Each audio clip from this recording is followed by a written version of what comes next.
আমাদের দাবি হচ্ছে আমাদের পাইলটের কেন্দ্র পাইলটেই থাকবে। আমাদের পাইলটের কেন্দ্র কেন কমলনগর যাবে?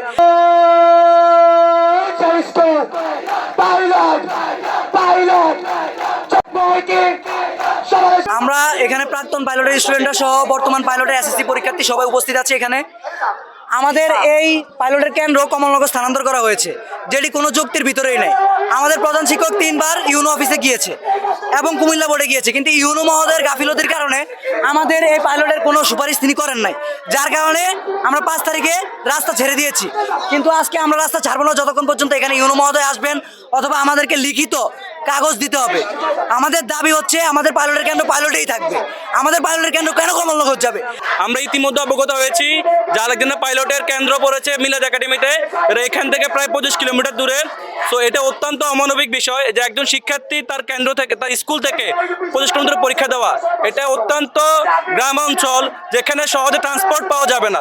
একজন শিক্ষার্থী পরীক্ষার জন্য 3 ঘন্টাকে বেরোতে হবে, তার জন্য শারীরিকভাবে ক্ষতিগ্রস্ত হবে, সে মেন্টালি ক্ষতিগ্রস্ত হবে।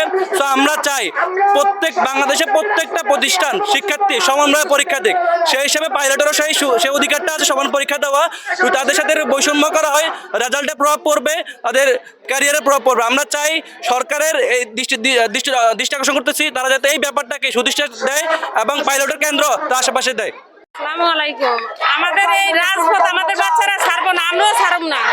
কেন? আমরা 2 ঘন্টা আমাদের বাচ্চারা অমনোযোগী থাকবে এবং রিস্ক থাকবে।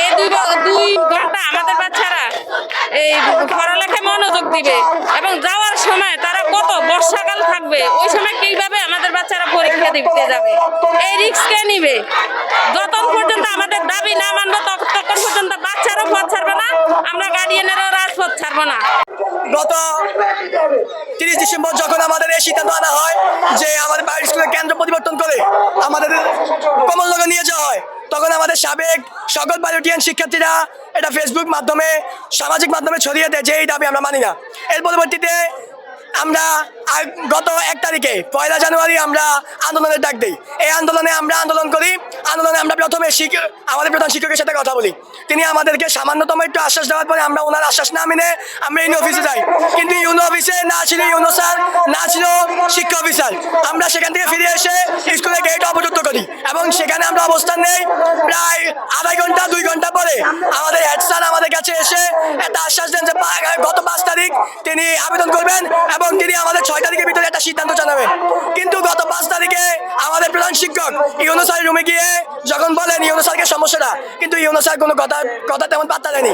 তিনি আমাদের প্রধান শিক্ষককে দিয়ে তিন বার তিনি চিঠিপত্র দিয়েছেন, কিন্তু সেই চিঠি কোনো মূল্য পাওয়া যায়নি, আশানুরূপ কোনো ফল আমরা পাইনি। যার জন্য আজকে আমরা সকাল 10টা থেকে আমরা কর্মসূচি অবস্থান করছি এবং যতক্ষণ না পর্যন্ত আমরা ইউনো স্যার এখানে এসে আমাদেরকে আমাদের দাবি সম্পূর্ণ না করে ততক্ষণ পর্যন্ত আমরা ছাড়ছি না এই রাজপথে যখন নেমেছি ইনশাল্লাহ আমরা পাইলটের প্রশ্নে সম্পূর্ণ আপোষহীন। আমাদের পাইলট যতক্ষণ না পর্যন্ত এই দাবি আদায় হবে ততক্ষণ পর্যন্ত আমরা এখানে অবস্থান করবো ইনশাল্লাহ। আমরা রাজপথ ছাড়ছি না, কোনো মতেই ছাড়ছি না।